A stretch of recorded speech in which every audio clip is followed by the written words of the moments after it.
طلبوا ليلك ماريا اللي كنت بريزنتي مع الأبوستلي في التشناكلو sabiex tkun preżenti magħna wkoll. Ħalli nagħmlu esperjenza ta' Pentekoste ġdid. Fil-maħabba tiegħek ta' nafdaw din il-meditazzjoni tagħna Marija. Amen. Fil-meditazzjoni tagħna l-bira eżistijej. Tlaqna minn sejħa il-mulej Ġesu qiegħed jagħmlilna llum fil-Knisja permezz ta' Pietru, is-suċċessur ta' Pietru, Ġwanni Pawlu T-tieni, illi wara s-sena tal-Ġublew rid idaħħal il-Knisja mill-ġdid f'din is-sejħa ta' qdusija illi għallam lilna lkoll kemm aħna fil-kelma tiegħu u li aħna aċċettajna fid-don tal-Magħmudija. Wara li l-Papa Ġwanni Pawlu T-tieni tkellem fuq is-sejħa ta' qdusija, jibda jurina din it-triq ta' qdusija kif sejrin ngħixuha fi żminijietna. U fl-ittra li semmejtilkom li ġib l-isem fil-bidu tal-millenju l-ġdid, Ġwanni Pawlu T-tieni jikteb hekk. Dan it-taħriġ fil-qdusija jitlob ħajja nisranija li fiha tispikka fuq kollox l-arti tat-talb. U żmien tar-randan eżisti huwa żmien tajjeb ħafna sabiex aħna nirriflettu fuq it-talb fil-ħajja tagħna. Propju aħna nibdew ir-randan fras ir-randan b'Vanġelu fejn il-mulej Ġesu ikellimna fuq it-talb, is-sawm u l-karità huma tliet affarijiet li sejrin naraw f'din il-meditazzjoni tagħna llum. Huma tlieta li huma marbuta flimkien u waħda torbot fuq l-oħra. Għalhekk il-kelma talla tippreżenthomna flimkien. U l-ewwel riflessjoni tiegħi eżistijej ħatkun fuq it-talb illejla. U nixtieq li nifhmu t-talb fl-isfond għaliex ma nitolbux. Għaliex illum hawn diversi eżistijej li ma jitolbux, mhux għax qabel kien hawn aktar jitolbu ma nafx.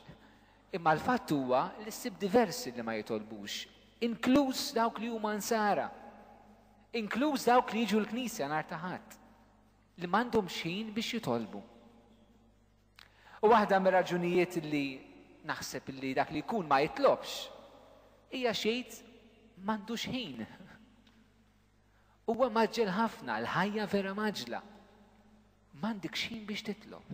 Kbira din tal li m'għandekx ħin biex titlob. U mbagħad naraw aktar tard fuq il-ħin. Hemm ma jitlobx naħseb jiena għaliex ħares lejn it-talb bħala xi ħaġa illi ma jipproduċi xejn. Is-soċjetà li aħna ngħixu fiha inti tiswa daqskemm tipproduċi. Ħares lejn in-nies li jaħdmu fil-fabbriki u għarek ħafna drabi u mistmati daqs magna li hemm fil-fabbrika. Ħadd ma jħu għalih imma dik il-verità. Inti tiswa daqskemm tipproduċi, full stop. U allura aħna faċilment nidħlu f'din il-mentalità eżistijej. Illi jekk ħaġa llum il-ġurnata ma tipproduċi xejn, mhux worth it li ninvesti fiha. Daqshekk. U jista' jkun li aħna nħarsu li t-talb jiġi momenti b'dan il-mod. Ja billi nitlob ma jiġri xejn, mhux wertit nitlob mela, nieqaf nitlob. Jekk it-talb narak mhux jipproduċi, jien nieqaf nitlob jew ma nitlobx.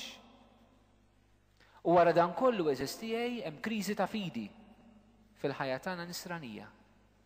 Jiena naħseb illi ma jitlobx minn ma jemminx. Forsi hija xokkanti nisimgħu għalina li niġu l-quddies li nistqarru li nemmnu ma nitolbux għax ma nemmnux il-bqija u ma kollha skużi. U eżistijaj. Illum il-ġurnata insibu min-naħa l-oħra anke nies li jitolbu. Ukoll f'dawk li jitolbu għandna daqsxejn ta' diffikultajiet li hemm bżonn niċċarawhom fi żminijietna qabel ma nirriflettu eżatt fuq x'inhu t-talb vera. Illum il-ġurnata fis-soċjetà tagħna fl-Ewropa u anke f'Malta daħlu forom ġodda ta' talb illi qegħdin jolqtu anke lill-insara, però il-forom ġodda ta' talb mhumiex insara. Huwa metodi li nirreferuhom xi kuntant relaxation exercises, metodi li xi kuntant huma ta' okkult, metodi li xi kuntant ġibnihom minn reliġjonijiet oħrajn orjentali bħal huwa l-Buddiżmu u l-Hindu. Huma metodi li fihom infushom jistgħu jkunu tajbin. Però fil-qalba tagħhom għalina bħala nsara mhumiex tajbin. Għaliex dawn il-metodi ta' talb li qed isiru bil-mod popolari li ħafna drabi huma maqudin pereżempju ma' dieta li tagħmel. Huma maqudin pereżempju ma' eżerċizzju fiżiku li tagħmel, il-ġim. Huma maqudin ma' attivitajiet oħrajn jippreżentawhomna bħala parti minn pakkett sħiħ. Il-periklu tagħhom eżistihom illi dawn mhumiex talb nisrani, jiġifieri minti tiltaqa' ma' ħadd li f'miegħek innifsek f'dawk il-mumenti.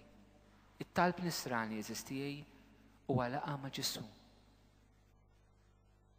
U anke fina l-insara ħbieb, irridu noqogħdu attenti minn periklu meta nitolbu.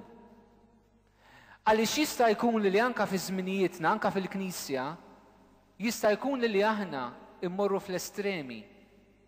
Insibu persuni li jingħataw biex jitolbu u ma jinteressahomx minn dak li qed jiġri madwarhom. Insibu persuni li jridu jmettu jdejhom biex ibidlu s-soċjetà u d-dinja ta' madwarhom, però ma jitolbux. Huma żewġ estremi li tnejn li huma perikolużi. U allura eżistijaj quddiem din id-daqsxejn ta' konfużjoni xi kuntant fit-talb għax nitolbu u għax ma nitolbux. X'għandha tkun il-perspettiva tagħna ġusta fejn jidħol it-talb. It-talb eżistijaj nixtieqkom li nħarsu lil hinn minn sempliċiment mumenti illi ngħidu xi ħaġa. Xi kuntant idaħquni jekk insaqsi n-nies ngħidulhom inti titlob, ngħid xi ħaġa Fader jien. Hija taqbel norqod ngħid xi ħaġa. Niggustom, ngħid xi ħaġa. Aħjar biex xejn ngħidu hekk. Ma tgħid xi ħaġa. It-talb eżistijaj immur lil hinn milli tgħid xi ħaġa.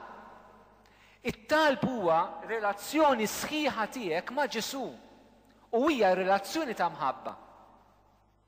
U allura eżistijaj, it-talb jitlaq minn xewqa profonda li inti f'ħajtek tixtieq tiskopri lil Ġesu li huwa ċċana lik iktar milli inti ċċana lih. It-talb profondament jitlaq mhux minnek jew minn ħbib tiegħi. It-talb jitlaq minn Kristu li qiegħed ifittex lilek u jibqa' jfittxek sakemm isibek. Anke kien waqt li qed tisma' din it-taħdida bħalissa tħoss li inti l-bogħod minn Alla. Anke bħalissa inti tħoss li inti l-iktar mara u l-iktar raġel perikolus, maħmuġ, mitneb, l-ar li hawn fl-univers. Lilek Alla qed ifittxek u minn hemm jitlaq it-talb eżistijaj. Meta Adam dineb u mar jistaħba, Alla mar ifittxu, qallu fejn int? Ġesu il-Zakkew waqt li kien għaddej qallu insel minn hemm. Ġesu fuq